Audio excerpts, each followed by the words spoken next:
Well, back in 2000, a music festival kicked off up the river in Poughkeepsie called Jazz in the Valley. This year, one of its headliners is Brooklyn-based percussionist Chief Baba Neil Clarke, who will be leading a tribute to the great Afro-Cuban percussionist Mongo Santamaria. We're happy to welcome back Baba Neil, who will also be doing a little drumming for us coming up. Yes, that's worth staying tuned for. And also joining us is Khephra Burns, a cultural critic and historian and a member of the Board of Advisors for Jazz in the Valley up in Poughkeepsie, yes? Thank you for being here. Yeah, great to be here.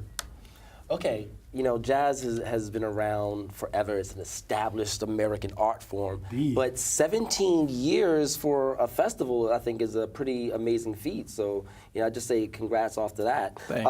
Can you sort of tell us a little bit about jazz in the Valley? In the Valley, well, I think it's going to be the event of the summer. The fact that it's been around for 17 years, I think, is a credit to Greer Smith, who's the founder and president of TransArt, which produces Jazz in the Valley. I've known Greer a long time, but Greer is a jazz evangelist. A jazz evangelist. She's a proselytizer. She reminds me of this story that they used to tell about Art Blakey. You know, Art Blakey and the band on the road in a station wagon. This is back in the day, packed with musicians and instruments, and they would go from town to town. Passed through this small town, and there was a crowd gathered, so they stopped to see what's going on. Turned out to be a funeral, and they walk up on it, and the preacher is saying, "Does anyone have any last words to say about the deceased?" Silence. So he asked again, "Anybody have any last words they'd like to share about the deceased?" Nobody says anything. He says it 3 times. Finally, Blakey, you know, steps forward and says, "If nobody has any last words, anything else to say about the deceased, I'd like to say a few words about jazz." You know, so I mean, okay. and that's Greer. That's Greer. Greer is on a mission. She went up to Poughkeepsie and looked around and said, "They need some jazz up here." Oh my God, I love it. Right. So, Baba, so something tells me you've heard that story before. Absolutely. No, I haven't Were you heard there? that. Were you in the? No, I haven't heard that one before. yeah, this is the kind of stuff. I mean, you know, it's probably apocryphal, but cats that know Blakey said, "Yeah, he could have said that." Oh my God, I love it. Chief, how did you get involved with this festival? Well, I've been playing around New York, and I know Greer, and this is a watershed year for jazz. And we have luminaries that are being celebrated in their centennial year. You have Dizzy Gillespie, you have Thelonious Monk, Ella Fitzgerald, Lena Horne, and I was like, well, wait a minute, this centennial year for Mongo. So his birthday was April 7th, and I mounted a tribute to him on April 8th at Sister's Place in Brooklyn with a small group, and Greer happened to be there.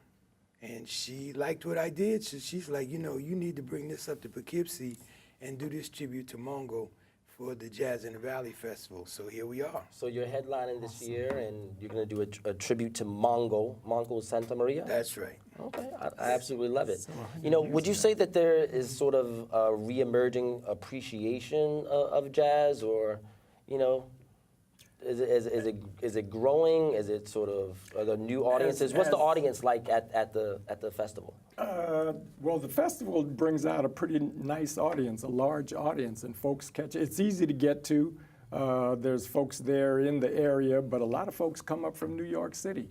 You know, it's easy to get to Metro North, the Hudson Line, to Poughkeepsie, and it's 1 block to the waterfront.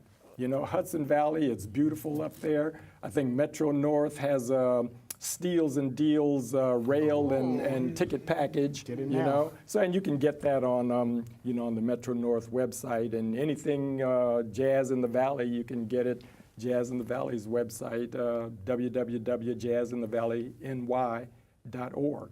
So I want to go to Chief Baba. What I'm thinking about getting on the train, going to Poughkeepsie. He said can't spell it or say it. Going to Poughkeepsie and seeing. But I wonder just about the drumming and talking about all of the greats and what's the difference that separates Cuban drumming from some of the traditions that we associate with, like the American jazz experiment. Well, Cuban drumming, I mean, every place you have people from the continent of Africa went. They interpreted their culture in different places in different ways. One of the things that's central to African music of African people is the drum. So you find the drum that's played in Cuba sounds like one thing.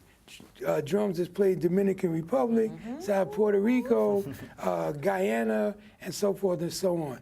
The beauty of Mongo Santamaria is that Mongo was a Cuban drummer that came to the United States and then reinterpreted All these bridges. yes, he reinterpreted the conga drum in a way that integrated into American music. I mean, we think about Cold Sweat, we think about James Brown. Yeah. Mongo Santamaria recorded Cold Sweat. We think about Cloud 9, we think about the Temptations.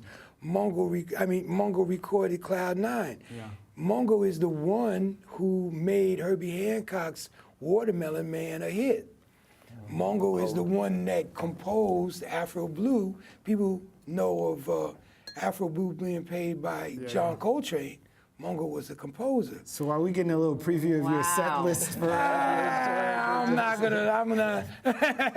might be an Easter egg in there somewhere. You're gonna have to, but we're gonna try to touch all of the bases. Very cool. Because as you said, the difference between Cuban music, Mongo created a band that was an institution, very much like Ellington's band or Basie's band or Blakey's band, and a lot of jazz luminaries came through his band in his formative years. So I think Mongo is a band leader and an institution creator that deserves to be celebrated, and I'm going to be trying to do that on August 20th. After all that. Kind of passion, right? We were talking about backstage because we're both about the same age, but Mongo was instrumental in both of our jazz education.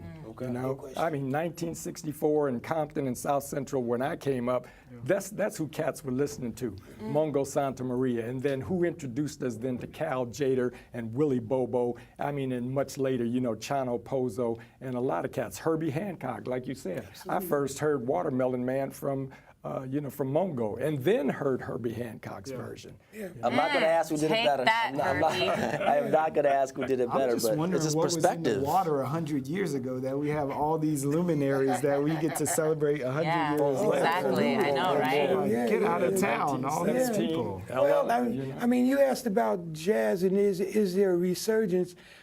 Jazz was the music 100 years ago. It was dance music. Yeah. It was the music that everybody was listening to. It crossed all demographics. People listened to it on the radio. Yeah.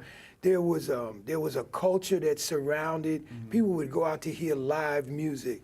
So you know what? To that, I'm going to say. You said live music. You said live music. Yeah. So we're going to get to that in just 1 second. Okay. All right.